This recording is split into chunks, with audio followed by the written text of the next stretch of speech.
بالله من الشيطان الرجيم.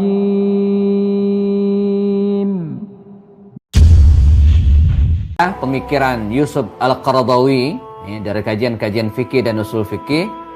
Kemudian yang kedua ya, membedah pemikiran politik Muawiyah bin Abu Sufyan. Ya. Jadi membedah pemikiran politik Muawiyah bin Abu Sufyan. Karena jurusan yang saya ambil waktu itu adalah pemikiran politik Islam, maka yang diterima kampus judul yang kedua, ya, pemikiran politik Muawiyah bin Abu Sufyan. Ya. Dan kemudian sempat diterbitkan dalam bahasa Malaysia, ya, wajah politik Muawiyah bin Abu Sufyan. Nah, sudah terbit bukunya tadi. Sebelum masuk Zoom saya cari-cari, kayaknya di rak sebelah kayaknya bukunya, ya, jadi naruhnya. Nah, jadi ini menarik bagi saya ya, karena paling tidak pernah tema ini atau ini bagian dari sejarah yang dari kecil saya suka. Yang kedua juga pernah membedah sosok pendirinya Muawiyah bin Abu Sufyan. Ya. Yang ketiga, 3 bulan lalu barangkali saya pernah bikin kelas online, ya, kelas online dari lahirnya Rasulullah, kemudian lanjut ke Khulafaur Rasyidun, ya, kemudian lanjut ke Bani Umayyah. Jadi ada 3 angkatan waktu itu sudah selesai. Dalam waktu dekat mungkin Januari Februari kita akan bikin angkatan yang keempatnya dan masih prosesnya, sebab beberapa kajian sekarang sudah mulai ada yang offline, ya. Jadi apakah online banyak diminati atau tidak masih dipertimbangkan oleh teman-teman panitia, ya. Oke, baik. Bani Umayyah, ya. Ini lebih dekat dengan Bani Umayyah. Lalu di tornya itu ada pembahasan tentang berakhirnya dinasti Umayyah, awal mula berdirinya seperti apa, dan dinasti Bani Umayyah bagaimana kisah dan prestasi di dalamnya, ya. Ini 3 poin ini yang dikirimkan ke saya untuk kita bahas. Walaupun tidak tertulis, tapi saya menduga yang dimaksud dengan Bani Umayyah di sini adalah Bani Umayyah yang ada di Damaskus, Suriah, ya. Sebab timeline, ya, ataupun garis kekuasaan kejayaan umat Islam itu kan kalau bisa dirunutkan begini. Dari Rasulullah, ya, Nabi wafat, digantikan oleh pemerintahan Al-Khulafaur Rasyidun, ya. Jadi Nabi meninggal, lalu kemudian 4 Al-Khulafaur Rasyidun, Abu Bakar, Omar, Utsman dan Ali. Nah, ini disebut dengan pemerintahan Al-Khulafaur Ar-Rasyidun Al-Arba'ah. Dan nanti disempurnakan dengan pemerintahan Hasan, ya, 6 bulan. Jadi genap 30 tahun sebagaimana sabda Rasulullah, ya, persis 30 tahun. Hasan, ya, nah kita mulai masuk pembahasan, ya. Hasan bin Ali wafat. Nah, sebelum wafat dia menyerahkan kekuasaan, ya, kepada Muawiyah bin Abu Sufyan, dan ini diserahkan dengan legowo, dengan tanpa paksaan dari pihak manapun melihat kondisi yang ada, sehingga tahun penyerahan kekuasaan dari Hasan bin Ali bin Abi Thalib, cucu Rasulullah SAW, ya, kepada sahabat Rasulullah yang mulia Muawiyah bin Abu Sufyan, ini dikenal sejarah dengan sebutan Amul Jamaah, Am al-Jamaah, jadi tahun persatuan, di mana sebelumnya sempat ada konflik antara pihak Ali bin Abi Thalib dengan pihak Muawiyah bin Abu Sufyan, dan meletuslah tragedi Siffin, namanya perang Siffin, dan friksi-friksi yang lainnya, ya. Tapi ketika Hasan bin Ali menyerahkan kepada Muawiyah bin Abu Sufyan, ya, praktis semua gejolak tersebut, ya, pelan tapi pasti sirna, dan semua dalam satu komando Muawiyah bin Abu Sufyan. Jadi begitu runutnya, ya. Jadi Rasulullah, Al-Khulafaur Rasyidun, lalu kemudian berdirilah dinasti Bani Umayyah yang akan kita bicarakan. Nah, dinasti Bani Umayyah ini berkuasa, ya, dari tahun 41 Hijriah, kalau kita boleh start dari sini, ya, sampai 132 Hijriah. Jadi lebih dari 90 tahun. 91 tahun namanya, ya. Nah, setelah itu runtuh, ya. Nanti kita akan bahas faktor-faktor penyebab keruntuhannya, dan beralihlah kekuasaan kepada dinasti Bani Abbasiyah. Nah, ini mungkin untuk kajian next berikutnya ya. Dan yang isi nggak mesti saya, bisa ustaz-ustaz yang lain ya. Nah, Bani Abbasiyah ya, ini agak lama, 500 tahun lebih ya. Dari 132 Hijriah tadi itu ya, dan runtuh 656 Hijriah. Ini supaya gampang ingatnya ya. Itu 500 tahun lebih. Nah, menjelang keruntuhan Abbasiyah ini ya, sudah berdiri beberapa kerajaan kecil. Ada dinasti Fatimiyah, ada dinasti Al-Ayyubiyah ya. Ada Abbasiyah sempat juga berlanjut di Mesir, dan ya, ini dinasti-dinasti kecil ini itu terus muncul sampai kemudian nanti bangkit kekuatan baru yang kita kenal dengan dinasti Ottoman atau dinasti Utsmani atau Turki Utsmani, yang mulai start ya, kalau kita ambil waktunya saat Sultan Muhammad Al-Fatih ya, menaklukkan benteng Konstantinopel ya, itu 1453 ya. Walaupun sebelumnya sudah berdiri ya, tapi kuatnya di situ ya. Sebelumnya sudah ada Sultan Muhammad Al-Fatih itu kan kalau nggak salah dia sultan yang ke-7 kalau tidak salah. Artinya 6 sebelumnya sudah ada kesultanan walaupun belum kuat. Ini terus berkuasa ya dari tahun 1453 kalau kita start dari situ sampai ya ketika pasukan sekutu Inggris berhasil mengacak-acak gitu kan kekuasaan dinasti Turki Utsmani ya, dan runtuh ya tahun 1924 ya. Nah, dari 1924 sampai sekarang tidak ada lagi. Masing-masing state ya, masing-masing negara dimulai dari berdirinya kerajaan Arab Saudi, lalu kemudian menyusul kerajaan negara-negara yang lainnya sampai kemudian di Indonesia juga demikian ya, tahun 45 kita merdeka.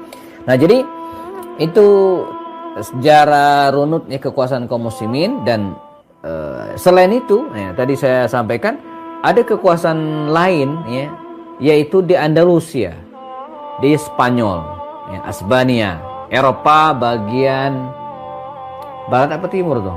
Barat, Eropa Barat ya, Eropa Barat. Di mana kaum muslimin di masa pemerintahan Bani Umayyah ya, nanti ya kita cerita berhasil mendaratkan kapalnya di bawah pimpinan Panglima Tariq bin Ziyad ke Eropa. Itu tahun 91 Hijriah. Jadi teman-teman bayangin ya, Islam itu sudah ada di Eropa tahun 91 Hijriah, abad pertama. Luar biasa ya. 91, 92 Tariq bin Ziyad itu sudah mendaratkan kapalnya di Eropa, dan dari situ kemudian belakangan nanti berdirilah kerajaan atau dinasti Bani Umayyah di Cordoba di Eropa. Ini butuh sesi tersendiri. Nah, malam hari ini kita akan fokus pada pembahasan dinasti Umayyah di Damaskus, Suriah. Dulu namanya wilayah Syam. Nah, oke, baik. Dinasti ini berdiri ya, kalau ditanya tentang latar belakangnya ya, seiring dengan wafatnya Al-Khulafa Ar-Rasyidun, lalu kemudian Hasan bin Ali tadi menyerahkan kekuasaan kepada Muawiyah bin Abu Sufyan ya, maka sejak saat itu ya, dimulai dari situlah kemudian dinasti Umayyah ini berlangsung ya.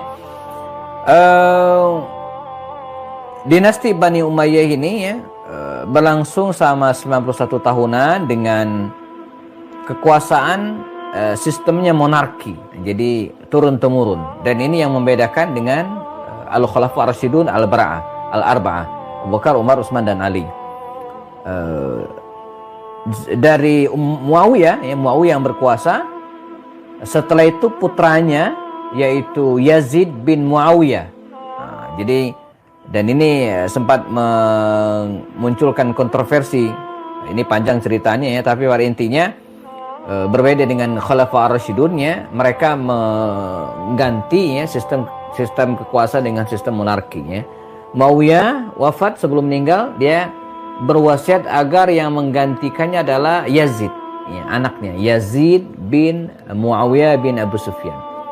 Nah, di sini sempat muncul konflik antara kaum muslimin ya. Ada yang tidak setuju. Di antara yang tidak setuju itu adalah Husain bin Ali ya, anaknya Ali bin Abi Thalib, cucu Rasulullah yang kemudian menyebabkan meletuslah tragedi yang kita kenal dengan tragedi Karbala, ya, di mana Husain ini diundang ke Irak, ya, Kufa, dan kemudian ternyata Kufa sudah dikuasai oleh kekuasaan Yazid bin Muawiyah, ya, dan terjadilah peristiwa yang tragis itu di mana cucu yang mulia Rasulullah yang bernama Husain bin Ali ini, ya, syahid, ya, di Karbala tersebut, ya, dan ini semua menyesalkan, ya.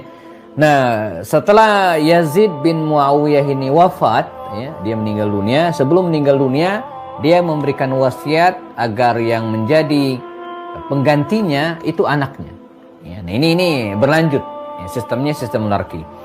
Berlanjut ke anaknya yang namanya Muawiyah bin Yazid bin Muawiyah. Jadi orang Arab itu emang kekurangan stok nama gitu, ya. Jadi muter-muter di situ aja itu, ya. Jadi Muawiyah bin Yazid bin Muawiyah. Nah, dia tidak lama memerintah, ya. Ketika dia diangkat menjadi khalifah waktu itu usianya sekitar 23-24 tahun lah, ya. Dan tidak lama memerintah, akhirnya dia menyerahkan kekuasaannya kepada salah seorang terbilang masih paman lah gitu kira-kira, ya, tapi sudah nyebrang, bukan keturunan Muawiyah bin Abu Sufyan lagi, ya. Yang juga sosok ini adalah sosok yang kontroversial, ya. Kok sosok yang kontroversial? Siapa? Yaitu Marwan bin Hakam, ya. Marwan bin Hakam bin Abil As bin Umayyah, masih klan Bani Umayyah. Nah, Marwan bin Hakam ini tidak lama, ya, dia kemudian meninggal dan digantikan oleh anaknya, dan ini yang terkenal, namanya Abdul Malik bin Marwan. Nah, ya, jadi saya berusaha untuk menghafal, ya, kita hafal Muawiyah bin Abu Sufyan, lalu digantikan anaknya Yazid bin Muawiyah, digantikan anaknya Muawiyah bin Yazid. Clear, selesai yang ini. Nah, ya. Nah, khalifah yang berikutnya adalah Marwan bin Hakam, ya. Nah, Marwan bin Hakam ini tidak lama dia meninggal dunia, digantikan oleh anaknya namanya Abdul Malik bin Marwan. Nah, ini raja yang khalifah yang besar, khalifah yang walaupun kontroversi tapi prestasinya luar biasa gitu kan. Dalam kitab saya tadi mencari, ada namanya Tarikhul Khulafa, ya, karangan Syekh Imam As-Suyuti, itu dijelaskan dengan detail sosok ini, ya, dengan jelas disebutkan bagaimana Abdul Malik bin Marwan ini berkuasa, memiliki kekuasaan yang penuh gitu kan, menggantikan ayahnya Marwan bin Hakam. Bahkan ada yang mengatakan Marwan bin Hakam ini nggak dianggap khalifah karena saking sebentarnya gitu kan. Dan pada saat yang sama ada Abdullah bin Zubair, ya, Abdullah bin Zubair bin Awam, ya, yang juga dianggap sebagai khalifah di daerah Hijaz. Jadi waktu itu ada dua, ya, satu Marwan bin Hakam di Syam, ya, dan satu ada Abdullah bin Zubair bin Awam di tanah Hijaz, Mekah dan Madinah. Nah, justru kalau dalam kitabnya Tarikhul Khulafa Imam As-Suyuti, ini, ya, saya sempat menulis juga, ya, serial khalifah. Ini sejarah para khalifah. Itu beliau tidak mengakui bahwa Marwan bin Hakam ini bagian dari kekhalifahan, bukan, ya. Justru dia mengakui Abdullah bin Zubair tadi itu, ya, seorang sahabat Nabi. Tapi poinnya begitu, akhirnya naiklah Abdul Malik bin Marwan, ini khalifah yang kelima, yang oleh sejarawan disebut dengan ayah para khalifah, karena dia punya 4 orang anak, nanti dia jadi khalifah semua, ya. Jadi ada di antara 4 orang anaknya, dia menjadi khalifah semua. Dia menjabat kekhalifahan pada usia yang sangat pantas menjadi khalifah. Tidak begitu muda seperti Muawiyah bin Yazid bin Muawiyah 23 tahun, dan belum juga terlalu tua seperti bapaknya. Dia menjabat pada usia 39 atau 40 tahun. Jadi fresh, pas banget gitu kan. Dan dia dianggap sebagai khalifah yang paling lama berkuasa selain Muawiyah. Kalau Muawiyah juga lama. Muawiyah itu kan dari 41 dan meninggal 60. Jadi hampir 20 tahun. Nah ini ya, Abdul Malik bin Marwan ini dia berkuasa lebih dari 20 tahun. Kalau kita hitung 21 tahun. Ya masih kalah sih kalau dibanding Pak Harto ya. Pak Harto kan 32 ya. Ini 20 tahun sekian, 21 tahun. 4 kali pilpres. Nah, jadi pada saat inilah perkembangan Islam itu, kalau kita bicara tentang prestasinya, itu sangat besar. Apalagi kemudian dia sangat concern ya, dalam penyebaran Islam lewat laut. Nah, jadi ini prestasi Bani Umayyah yang sangat gemilang, di mana terjadi penyebaran besar-besaran ya, Islam, dan ini dimulai dari Muawiyah. Jadi saya ceritanya ini aja ya, kayak orang ini aja ngalir kemudian balik lagi itu aja. Nanti iya, flashback. Semoga tidak jauh banget baliknya. Ntar lupa jalan. Nah, Muawiyah ini sosok yang disebut sebagai orang yang pertama kali mempelopori angkatan laut bersenjata dalam Islam. Dialah yang mengusulkan kepada Umar agar dibentuk angkatan laut, tapi Umar nggak setuju karena Umar nggak ngerti. Ya, kata Umar jangan, dan diusulkan kepada Utsman dan Utsman setuju. Utsman ini kan pedagang, pengusaha, orang awak lah begitu kira-kira ya. Jadi dia ngerti, maka oke ya. Maka sejak masa Utsman, kemudian apalagi ketika Muawiyah menjadi khalifah, ini terjadi penyebaran Islam besar-besaran. Kalau teman-teman baca buku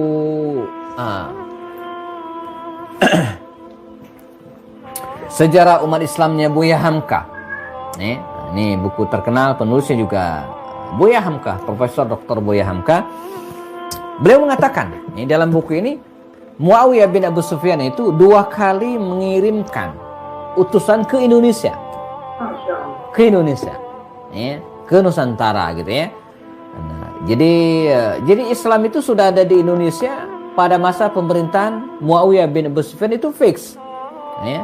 Ada yang mengatakan bahkan sebelumnya, tapi fixnya di masa Muawiyah, arti daerah sahabat Rasulullah gitu kan, Islam itu sudah ada di Indonesia. Jadi bukan di masa Gujarat. Gujarat itu baru ada Islamnya abad ke-11.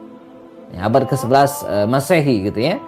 Nah, Islam itu sudah ada jauh sebelumnya ya. Samudra Pasai sendiri kan itu abad ke-8, abad ke-9 sudah ada. Abad ke-11 itu raja yang sudah meninggal dan ditemukan makamnya gitu kan, Malik As-Saleh itu ya.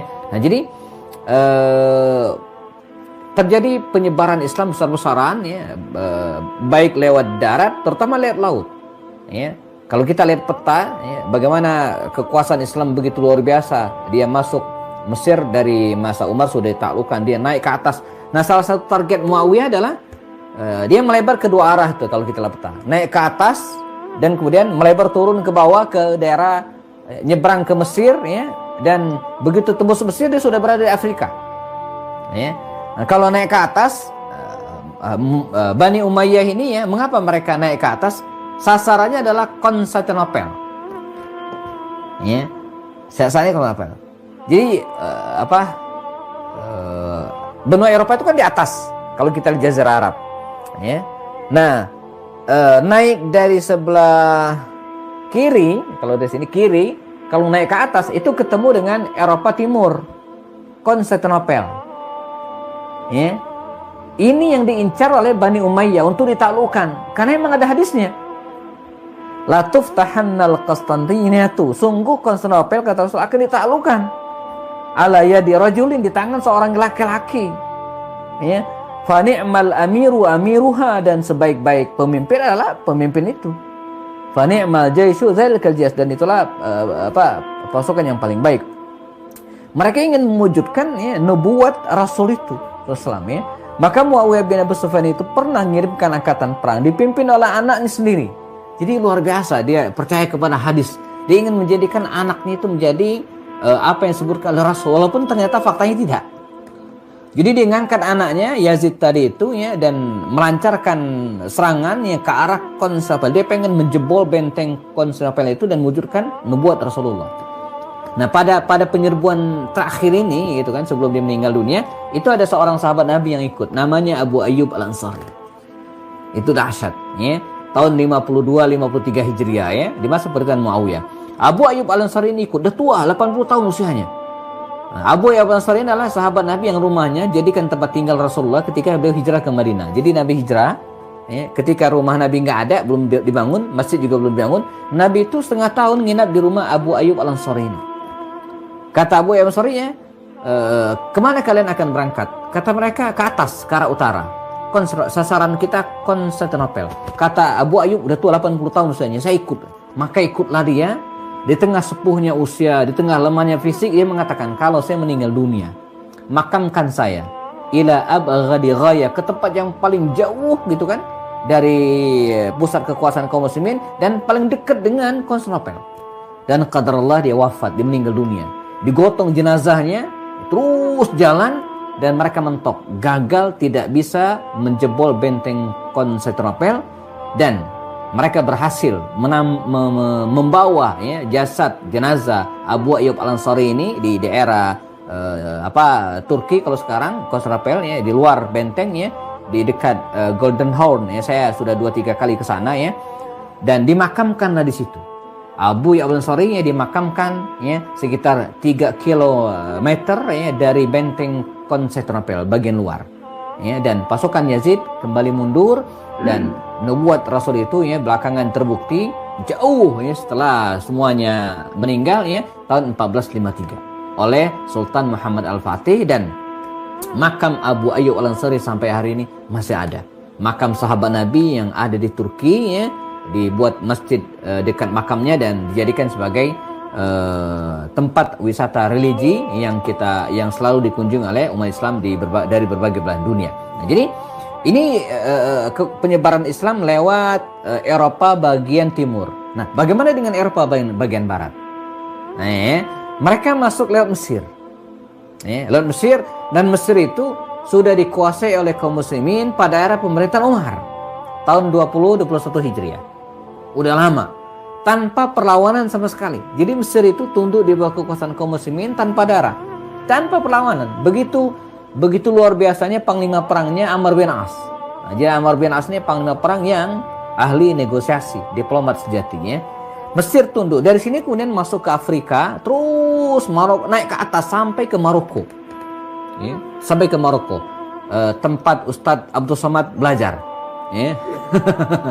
Nah, sampai ke Maroko ini nanti kita ada namanya siapa? Malik bin Nusair Musa bin Nusair gitu kan, dan dia punya panglima perang namanya Tariq bin Ziyad. Maka dengan sepenuh keberanian dari Maroko ini gitu kan, mereka nyebrang lewat selat yang hari ini kita kenal selat itu dengan selat Gibraltar atau selat Jabal Tariq.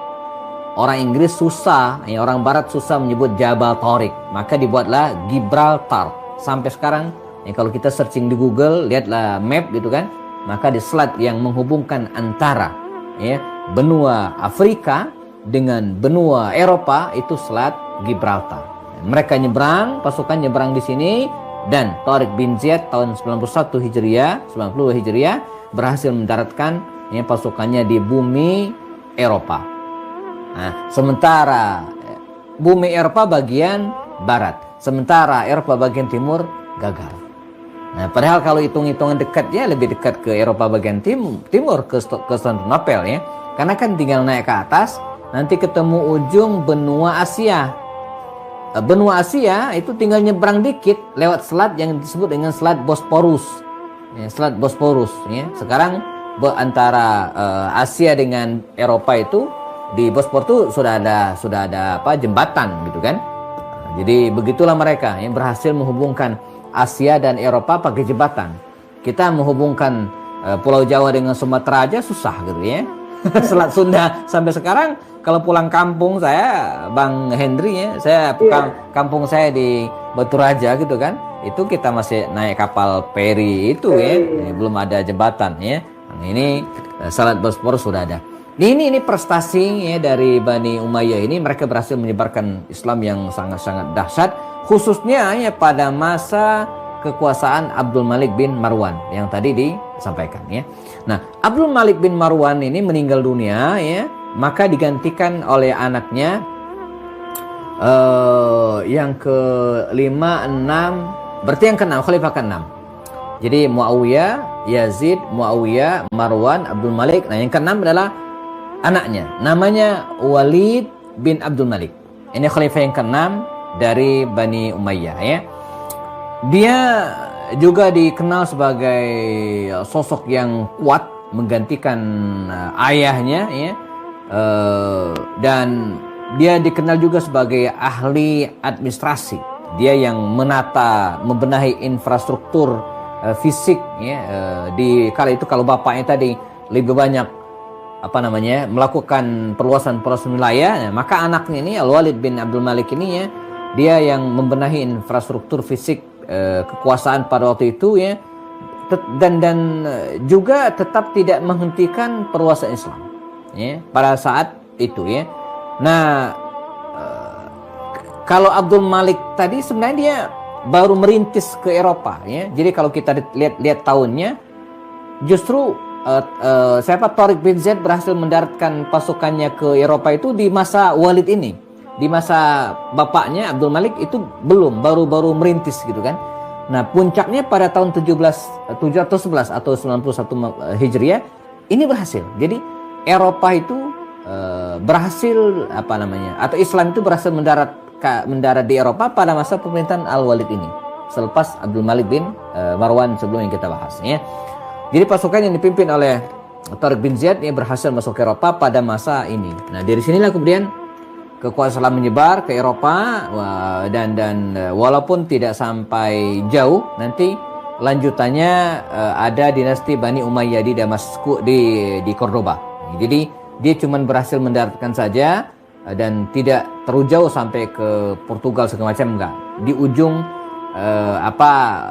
Eropa bagian barat saja, belum sampai ke tengah gitu ya. Nah, nanti diteruskan oleh penerusnya namanya Abdurrahman Ad-Dakhil ya. Abdurrahman Ad-Dakhil salah satu keturunan Bani Umayyah yang selamat, dan dia nyebrang ke Eropa dan menancapkan kekuasaan di situ bersama dengan berdirinya kekuasaan Bani Abbasiyah di Timur Tengah. Itu berbarengan, berselisih hanya beberapa tahun saja ya. Nah, selepas Walid bin Abdul Malik wafat ya, maka dia digantikan oleh saudaranya namanya Sulaiman bin Abdul Malik. Walid bin Abdul Malik digantikan oleh saudaranya namanya Sulaiman bin Abdul Malik, kakaknya ya. Nah, Sulaiman bin Abdul Malik ini juga dikenal sebagai khalifah yang arif, yang bagus, khalifah yang tetapi dalam kekuasaannya tidak banyak melakukan perubahan. Dia cuma membenahi, dan ada prestasi yang disenangi oleh masyarakat dari Sulaiman bin Abdul Malik ini. Dia dikenal sebagai khalifah yang relatif kalau bahasa politik hari ini demokratis ya. Jadi dia melepaskan tawanan-tawanan politik ya, yang sebelumnya dijebloskan ke penjara gitu kan. Dan dia punya anak namanya Ayyub bin Sulaiman yang tadi dia gadang-gadang ingin diangkat sebagai khalifah penggantinya gitu kan, namanya Ayyub bin Sulaiman. Namun sayang ya, putranya ini wafat, meninggal dunia, sehingga dia bingung ya siapa kekuasaan Islam akan dialihkan ke siapa. Nah, adalah seorang penasihatnya ya, masih terbilang tabi'in ya. Tabi'in itu artinya tokoh ulama yang masih sempat ketemu dengan sahabat-sahabat Rasulullah ya. Namanya Raja bin Haywa ya. Ini salah seorang penasehat Sulaiman bin Abdul Malik ini. Kata Raja bin Haywa, kata dia, ya khalifah ya, saya punya usul ya. Bagaimana ya kalau penggantimu ya, atau sebelum engkau meninggal engkau menunjuk pengganti ya, wasiat. Nah, engkau menulis surat wasiat dan tunjuk penggantimu ya, ini agar tidak menimbulkan konflik di kemudian hari. Kata Sulaiman bin Abdul Malik, siapa ya? Omar bin Abdul Aziz. Siapa yang tidak kenal dengan Omar bin Abdul Aziz ya? Omar bin Abdul Aziz bin Marwan bin Hakam. Naik ke atas lagi kan silsilahnya, Marwan bin Hakam tadi ya. Jadi masih cucu dari Marwan bin Hakam. Ini anak muda, usianya masih 20 tahun sekian. Waktu itu dia sempat menjadi gubernur Mekah dan Madinah. Oke, maka dibuatlah surat wasiat ya, dan dia setuju. Maka Khalifah Sulaiman bin Abdul Malik ketika wafat meninggal dunia, Umar bin Abdul Aziz ya, segera diakui menjadi Khalifah Bani Umayyah yang ke-8. Ini yang ke-8 ya, menggantikan Walid, Sulaiman, lalu Umar bin Abdul Aziz. Nah, pada masa inilah jamaah rahimakumullah ya, puncak dari kekuasaan Bani Umayyah itu. Ya, puncak dari keberhasilan Bani Umayyah ya, tiba pada masa Umar bin Abdul Aziz. Karena setelah ini dia akan turun. Nanti kita akan bahas penyebab runtuhnya dinasti Abbasiyah ini, dinasti Umayyah ini sebagai pelajaran bagi kita. Mengapa disebut puncak? Dia memerintah memang tidak lama, 2,5 tahun. Setengah periode, bukan 3 periode, setengah periode. 2 tahun setengah saja ya. Namun apa yang kemudian terjadi? Dia berhasil memakmurkan masyarakat yang luar biasa. Jadi dia memang tidak banyak melakukan perluasan. Jadi perluasan yang dilakukan bukan dengan penaklukan mendatangi, dia mengirimkan surat. Ya. Salah satu suratnya itu pernah dikirimkan ke Raja Sriwijaya di Palembang. Ya, jadi ada dokumen ya, surat menyurat antara salah seorang, saya lupa raja di Palembangnya gitu kan, dia mengirimkan surat dan Raja Palembang ini meminta kepada Umar bin Abdul Aziz agar mengirimkan para dai. Dan itulah salah satu faktor ya, tersebarnya Islam di wilayah Sumatera bagian selatan. Ya. Kalau Sumatera bagian utara, bla Aceh, itu dari Yaman masuknya. Dari Yaman, ya, dari berdirinya kerajaan Perlak, lalu kemudian beralih ke Samudra Pasai, itu didirikan oleh para habib, ya, habaib yang datang dari Yaman. Maka dia mengatakan mereka terindikasi Syiah, padahal tidak. Habib itu enggak semua Syiah. Mereka keturunan dari Husain bin Ali, iya, ya. Nah, jadi tapi kalau yang Sumatera bagian selatan ini tidak. Dia langsung dari Timur Tengah, ya, dan di antara adalah utusan yang dikirim oleh Umar bin Abdul Aziz, ya, rahimahullah. Nah, dia angkat hanya 2,5 tahun menjabat, ya, atau dia mengatakan, ya, sekitar itu, usianya waktu itu relatif masih muda, 24-25 tahun, ya, jadi masih muda banget, ya. Dan dia, ya, Umar bin Abdul Aziz ini berhasil juga membuat meningkatkan kemakmuran dan kesejahteraan masyarakat sampai pada titik orang-orang kaya itu, ya, kalau mau bayar zakat susah, ya. Jadi nggak ada yang terima lagi. Wah, kalau kita gampang banget tuh bayar zakat ya. Banyak mustahiknya gitu kan. Kalau ini susah ya. Jadi orang miskin susah dicari, orang fakir susah dicari ya. Kemudian fisabilillah juga udah punya kecukupan. Jadi ada cerita ketika dia akan meninggal dunia ya. Pagi itu para pengusaha stor zakat diperintahkan kepada stafnya untuk membagikan zakat tersebut yang paling tidak di kota Damaskus. Itu sorenya stafnya itu pulang dengan dalam keadaan utuh. Nggak nemu lagi gitu kan, siapa yang akan layak mendapatkan zakat, saking makmurnya kondisi masyarakat Damaskus pada saat itu ya. Kemudian dari aspek yang lain, misalnya dia juga mengatur ya, kekayaan negara ya, dengan cara yang sangat luar biasa, memberikan keteladanan kepada para pejabatnya untuk hidup sederhana. Maka kesaksian anaknya yang namanya Abdul Malik bin Umar bin Abdul Aziz, ya, dia punya anak namanya Abdul Malik, memberikan kesaksian harta bapaknya itu ketika dia meninggal, bapaknya wafat, itu tinggal 1/4. Ya. Jadi kebayang oleh kita, kekayaannya selepas menjabat itu tinggal 1/4 lagi dibanding sebelum menjabat. Nah, kalau pejabat negara kita kan enggak. Jadi sebelum menjabat 900 juta, belum setahun menjabat sudah 10 miliar gitu kan. Nah, kebalik. Kalau ini enggak, tinggal 1/4-nya gitu kan, berkurang drastis, 3/4-nya habis. Ya. Dan dia cerita tentang Umar bin Abdul Aziz banyak sekali saya kira. Bagaimana dia tidak mau menggunakan fasilitas negara untuk kepentingan bukan negara ya. Jadi cerita lampu lilin kalau bahasa kita hari ini, lampu templok pun gitu kan, ketika ada tamu ingin masuk dan bertamu kepada dia, ditanya dulu, ente masuk kepentingan pribadi, keluarga, ya, atau kepentingan negara? Kalau katanya kepentingan pribadi, ditiup tuh lampu, karena lampu ini milik negara gitu kan. Nah, jadi bukan milik pribadi, sampai sebatas itu. Nah, bedakan dengan kita kemana-mana hari ini pakai fasilitas kantor gitu ya, pakai plat merah, ya. Nah ini jauh dari Umar bin Abdul Aziz ya. Nah dia meninggal dunia, rahimahullah, dan digantikan dengan khalifah yang ke-9 Yazid bin Abdul Malik. Ya, masih putra dari Abdul Malik. Ya, yang tadi itu ada Walid bin Abdul Malik, Sulaiman bin Abdul Malik, Umar bin Abdul Aziz, penggantinya Yazid bin Abdul Malik. Penggantinya ya. Nah, Yazid bin Abdul Malik ini meninggal nantinya dan digantikan dengan Hisham bin Abdul Malik. Jadi Abdul Malik itu punya 4 anak, saya sampaikan tadi ya. Pertama adalah Walid, ya, Sulaiman, di tengahnya diganti dengan Umar bin Abdul Aziz, Yazid, dan diganti dengan Hisham bin Abdul Malik. 4 anaknya jadi khalifah. Ya anak sih banyak, tapi yang jadi khalifah 4 ya. Nah di tengahnya ini ada Umar bin Abdul Aziz, khalifah yang zuhud, yang adil, yang masih ada keturunan Umar. Nah, jadi Umar bin Abdul Aziz itu masih ada keturunan dari Umar bin Khattab. Nah, jadi Umar bin Khattab itu punya anak, ya, di antara anaknya ada yang namanya Asim. Asim ini menikah dengan putri seorang penjual susu, namanya Zainab.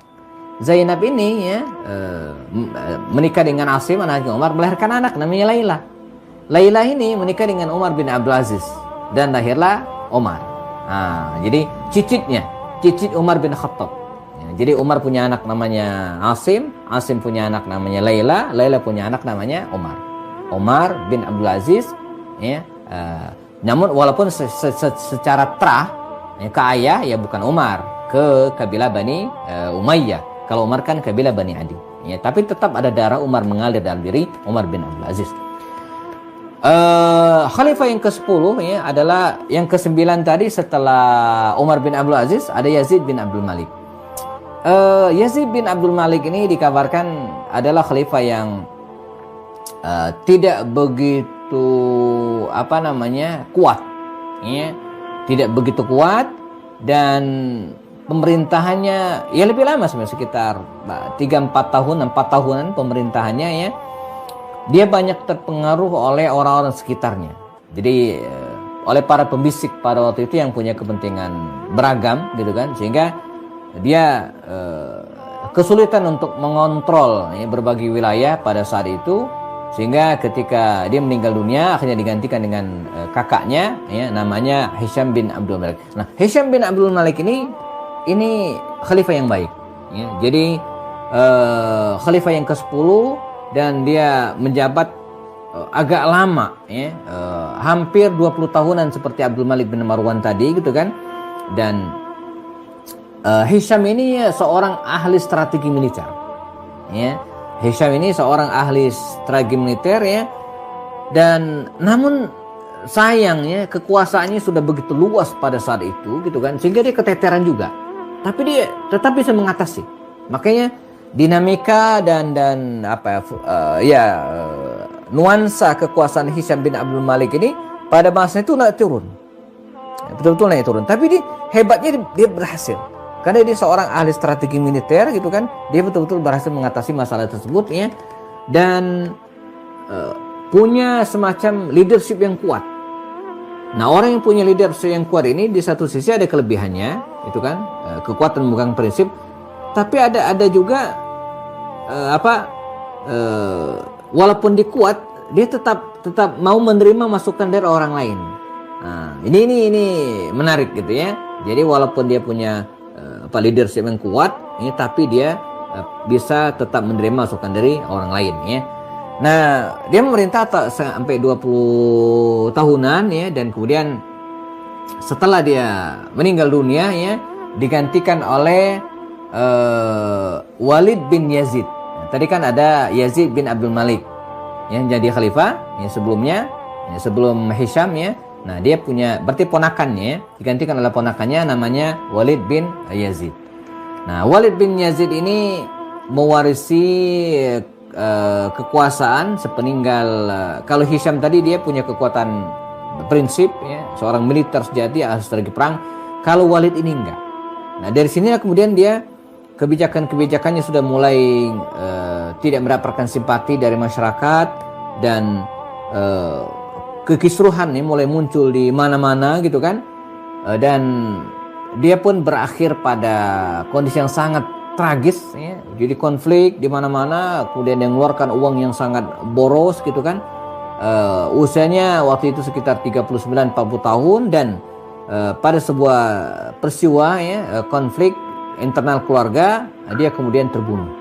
Ya, dia meninggal dunia dan dia memerintah tidak lama, hanya selama ya 2 tahun nggak nyampe lah ya, pada usia dia 39 tahun menjadi khalifah, Pol-Potan meninggal dunia, artinya sekitar setahun dia memerintah ya. Ini Walid bin Yazid. Nah, ketika Walid bin Yazid meninggal dunia, maka digantikan dengan Yazid bin Walid. Ini ribet-ribet ya, Yazid bin Walid. Kan di depan ada Walid bin Abdul Malik tadi ya.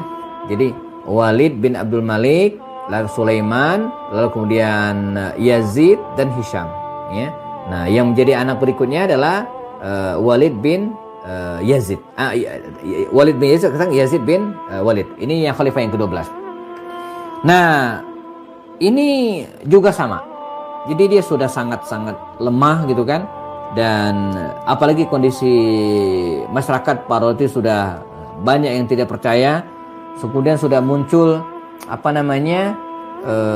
pemberontak dalam tanda kutip, masing-masing ingin melepaskan diri, dan beberapa wilayah ya, seperti Maroko, kemudian daerah-daerah Tunisia kalau hari ini itu sudah tidak berpihak kepada dia lagi ya, dan dia pun meninggal dunia dan digantikan oleh putranya ya, putra kandungnya namanya Ibrahim bin Walid. Ini kekhalifahan juga sangat tidak lama ya, nggak nyampe 100 tahun, hanya 70-80 tahun, 80 hari, artinya hanya beberapa bulan saja ya.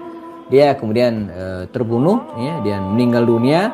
Dan terakhir ini khalifah terakhir Bani Umayyah, yaitu Marwan bin Muhammad ya. Marwan bin Muhammad yang juga memerintah tidak lama dan dia kabur, lalu kemudian, dan saat itu kemudian terjadi huru-hara yang dipelopori oleh kekhalifahan, cikal bakal berdirinya kekhalifahan Bani Abbasiyah. Jadi dia seperti itu, di switch gitu ya. Khalifah Bani Umayyah runtuh, lalu kemudian berdiri kerajaan atau dinasti Bani Abbasiyah. Nah, sehingga khalifah terakhir ini Marwan bin Muhammad ya, Marwan bin Muhammad bin Marwan ya, Marwan bin Muhammad bin Marwan bin Hakam ya. Masih ayahnya itu masih saudara dari Abdul Aziz, ayahnya Umar bin Abdul Aziz. Nah, inilah khalifah terakhir dari Bani Umayyah di Damaskus, Suriah. Nah, kalau sejenak kita lihat analisa faktor-faktor yang menyebabkan keruntuhan dinasti ini ya, sekilas ya. Ada, kalau kita bicara tentang kebangkitan ya, suatu dinasti dan atau keruntuhan sebuah dinasti, nah, begitu kira-kira ya, itu selalu ada dua ya. Pertama adalah faktor internal, dan yang kedua adalah faktor eksternal. Selalu begitu ya. Nah, secara umum faktor yang menyebabkan dinasti Umayyah ini runtuh, faktor internalnya antara lain pertama, kekuasaan sudah begitu luas ya. Dan tidak semua khalifah punya kemampuan seperti Muawiyah bin Abu Sufyan atau seperti Abdul Malik atau seperti Hisham. Tidak semua ya. Banyak yang punya karakter lemah, apalagi mereka anak-anak raja yang dibesarkan dengan segala kemanjaannya, sehingga ketika ayah mereka meninggal dunia, mereka tidak sanggup mengkoordinir wilayah-wilayah tersebut yang sudah tersebar ke berbagai wilayah ya, luas ya, sampai penyebaran ke Eropa tadi itu, lalu ke Asia, daerah Samarkand itu udah berada dalam kekuasaan kaum muslimin semua ya. Dan pada akhir-akhir pemerintahan inilah nanti muncul para ulama seperti Imam Bukhari, Imam Muslim, yang Imam Tirmizi muncul dari wilayah-wilayah yang dikuasai oleh Bani Umayyah di daerah Samarkand, di daerah Asia Tengah ya. Ini penyebab pertama. Jadi luasnya wilayah dan kurangnya kemampuan para khalifah, para pemimpin untuk mengendalikan kekuasaan. Yang kedua adalah faktor internalnya. Mau tidak mau setelah wafatnya Hisham bin Abdul Malik tadi ya, muncul pertikaian antar keluarga. Nah, jadi sudah cicit lah gitu kan, cicit dari generasi Muawiyah seperti Yazid bin Yazid bin Walid dan Walid bin Yazid. Ini konflik antar keluarga, dan ini juga tidak bisa dipungkiri menjadi salah satu penyebab runtuhnya dinasti Bani Umayyah Damaskus ya. Kemudian yang ketiga, selain itu bisa juga dikarenakan pertentangan antar kelompok. Jadi begini, Bani Umayyah itu agak Arabic centric. Jadi dia Arab banget gitu ya. Beda dengan Bani Abbasiyah. Bani Abbas itu enggak. Jadi semua diterjemahkan ke bahasa Arab. Ya, pokoknya Arab. Jadi kalau berhasil menaklukkan sebuah wilayah, maka kepala daerahnya bukan orang setempat, tapi dikirim dari pusat. Dikirim dari pusat gitu ya. Jadi karenanya ada 3 mata pelajaran yang sangat diutamakan pada masa pemerintahan Bani Umayyah ini. Yang pertama bahasa Arab. Ini digalakkan. Di satu sisi positif, ya. Yang kedua adalah pelajaran sejarah. Yang ketiga adalah pelajaran al-geografia, geografi. Ini pelajaran semacam semi wajib lah selain pelajaran agama ya. Ini kan di luar pelajaran agama, anggap saja demikian ya. Pertama adalah agama, bahasa Arab masuk sih, tapi bahasa ya kan bukan bahasa Arabnya, tapi pelajaran bahasanya gitu ya, itu bahasa Arab. Ya, yang kedua adalah sejarah, ya, sangat concern dengan sejarah. Yang ketiga adalah al-geografia. Itu apa geografia itu? Geografis, ya, pelajaran geografi hari ini. Ilmu bumi ya, bahasa Arabnya ya tetap dipakai al-geografia sih istilahnya ya. Kalau kita mungkin ilmu bumi, peta gitu ya. Dan ya menguasai wilayah-wilayah dengan petanya. Nah, pertentangan antar kelompok ya. Kemudian penyebab yang berikutnya juga adalah adanya kesan diskriminasi gitu ya terhadap non-Arab. Ya, jadi orang-orang yang non-Arab itu dianggap grup mawali itu di atas budak lah gitu ya. Jadi betul-betul dinomorsekiakan. Jadi nggak kalau bukan orang Arab nggak akan mungkin jadi gubernur gitu kan, nggak mungkin jadi pejabat. Nah ini juga memunculkan gejolak di tengah masyarakat ketika pemerintahan sudah lemah ya, maka muncul gejolak, mereka tidak bisa bertahankan dirinya. Dan nah ini yang faktor yang berikutnya, yaitu lemahnya kondisi dinasti kekuasaan, sehingga ketika ada serangan dari luar dia tidak bisa bertahan. Ini faktor-faktor yang sifatnya internal. Nah faktor eksternalnya apa? Siap ya, faktor eksternalnya cuma 2 atau 3 saja ya. Pertama, munculnya gerakan-gerakan yang ingin memisahkan diri dari kekuasaan Bani Umayyah ya. Jadi, dan ini sudah dimulai dari wafatnya Hisham bin Abdul Malik tadi itu ya, muncul gerakan-gerakan Syiah ya, orang-orang Syiah ya. Kemudian gerakan ya sekte-sekte Khawarij ya, sekte-sekte. Nah puncaknya gerakan Abbasiyah. Gerakan Abbasiyah ini yang besar dan yang bisa menaklukkan dinasti Umayyah yang memang sedang lemah ya. Nah, jadi lahirnya faktor atau kekuatan asing, kekuatan di luar, diantaranya kekuatan Bani Abbasiyah yang juga bersama-sama dengan yang lainnya. Jadi memang begitu. Negara sudah lemah, kemudian ditambah lagi dengan serangan-serangan dari luar, sehingga tidak bisa dipertahankan. Pada tahun 132 Hijriah, gubernur khalifah terakhirnya ya, Muhammad bin Marwan bin siapa tadi ya Marwan bin Muhammad bin Marwan ya, bin Hakam itu akhirnya tertangkap dan kemudian dia dijatuhi hukuman mati. Berarti selesailah dinasti Bani Umayyah di Damaskus. Setelah itu lanjut ke Bani Abbasiyah. Saya kira ini gambaran umumnya Bang Henry Caniago. Saya cerita runut saja gitu kan supaya gampang difahami ya. Jadi ada 14 khalifah dengan segala prestasi dan kisahnya ya. Saya serahkan kembali ke host ya. Jika ada yang ingin tambahkan dipersilakan. Assalamualaikum warahmatullahi wabarakatuh. Waalaikumsalam warahmatullahi wabarakatuh. Alhamdulillah, jazakallah kepada Ustaz yang sudah menyampaikan materinya kepada kita semua. Halo, terdengar? Ya, aman. Baik, karena waktu jualan Ustaz yang memisahkan kita, tapi Masya Allah luar biasa, dari hanya 45 menit sekitar ya, 45 menit yang Ustaz sampaikan, itu benar-benar membuka cakrawala baru kita. Mudah-mudahan sahabat NOC semua yang dirahmati Allah mendapatkan gambar yang lebih komprehensif insya Allah ke depannya. Amin. Dan karena waktu jauh Ustaz, Afwan, mungkin kita tidak ada tanya jawab. Siap. Namun mohon kesediaan Ustaz untuk pekan berikutnya Ustaz, nanti di bulan depan insya Allah, karena memang NOC kita ada 4 pekan Ustaz secara bergantian. Berarti pekan depan itu tafsir Quran, kemudian ada fikih, kemudian ada sirah, dan Ustaz dunia Islam kontemporer, Masya Allah. Jadi kita luar biasa mendapatkan ilmu-ilmu dari guru-guru kita dari setiap pekan secara bergantian di ngaji on cloud ini, Ustaz. Masya Allah. Baik, demikian Ustaz, kita tutup. Bapak Ibu sekalian yang dirahmati Allah, jazakallah kepada semuanya, Ustaz Abdul Butuh, Ustaz Eti Andi Barboni, MPDI, dan juga kepada para panitia dan juga Bapak Ibu sahabat dan sekalian.